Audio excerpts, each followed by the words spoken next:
Hey everyone, welcome back to the channel. Today, I want to get real with you about something I think a lot of us struggle with: creativity, self doubt, and that love hate relationship we sometimes have with the things we're most passionate about. Whether you're a YouTuber, an artist, or just someone trying to create something meaningful, I think you'll relate to what I'm about to share. Let's start with YouTube. I have to admit, I have a love hate relationship with this platform. I love the idea of making videos. Honestly, I wish I could create them every single day. But as we all know, wishing and reality are two very different things. I'm guilty of wanting everything to be perfect right out of the gate, but unless you've spent years in photography or videography, it just doesn't work that way. Most successful YouTubers will tell you that your first 50 to 100 videos will probably be, well, terrible. And you have to go through that horrible video fire to make it to the other side. Sometimes the cringe I feel when I watch my own videos is enough to make me want to take a very long break. And honestly, that's exactly what happens sometimes. But here's the thing. I've learned to break the process up into smaller steps. For my short form videos, like the ones I do as an Amazon affiliate, I model the product first, then do the voiceover later. It makes the process way less overwhelming.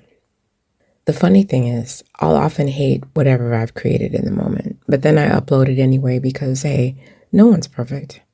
And later, whether it's the next day, week, or even year, I'll look back and realize, hey, that was actually pretty good. It's a cycle. Cringe, create, upload, repeat. Now let's talk about something I've noticed about myself as a creator. A few years ago, when I decided to become a full-time artist, I started feeling this weird sense of boredom out of nowhere. It would hit me at the start of the day, and it kind of gave me an excuse not to put my full energy into what I was working on. Then one day, I had this realization. I told myself, you're not bored, you're anxious. And wow, did that hit hard. It made me realize that when I feel pressure or stress, my default is to shut down. It's like my brain goes into overdrive and I can barely form words. Sound familiar? Here's the thing. Feeling overwhelmed or unsure of the future is totally normal. But I've learned that stepping away for a few minutes or even an hour can help me readjust my thinking. Things are rarely as daunting as they seem in the moment. And as for the future, well, none of us can predict it. The best we can do is stay grounded in the present. Now, let's talk about some facts and strategies that therapists and counselors often recommend for overcoming self-doubt. Because let's face it, self-doubt is something we all deal with, but there are ways to manage it. First, did you know that self-doubt is often rooted in something called the imposter syndrome?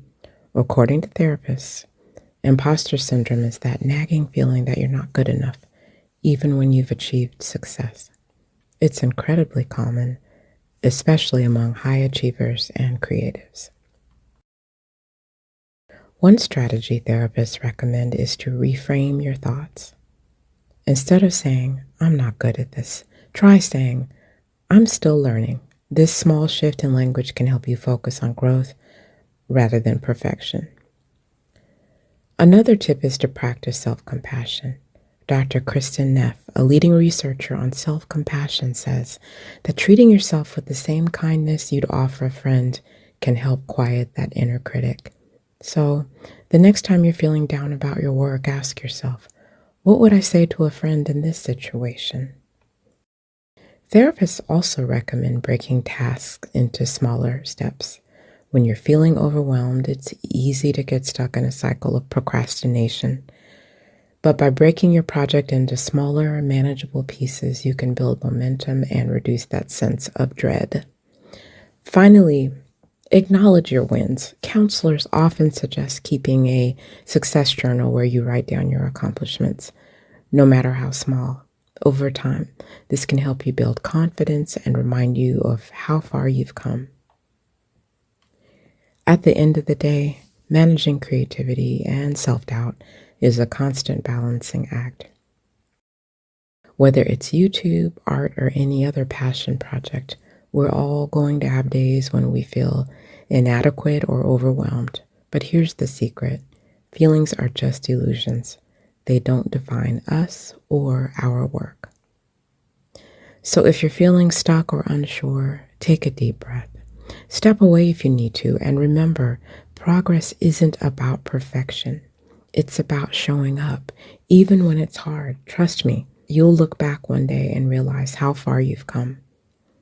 Thanks for watching, and don't forget to like, comment, and subscribe if you found this video helpful. Let me know in the comments, how do you deal with self-doubt or creative blocks? I'd love to hear your thoughts. Until next time, keep creating, and I'll see you in the next video.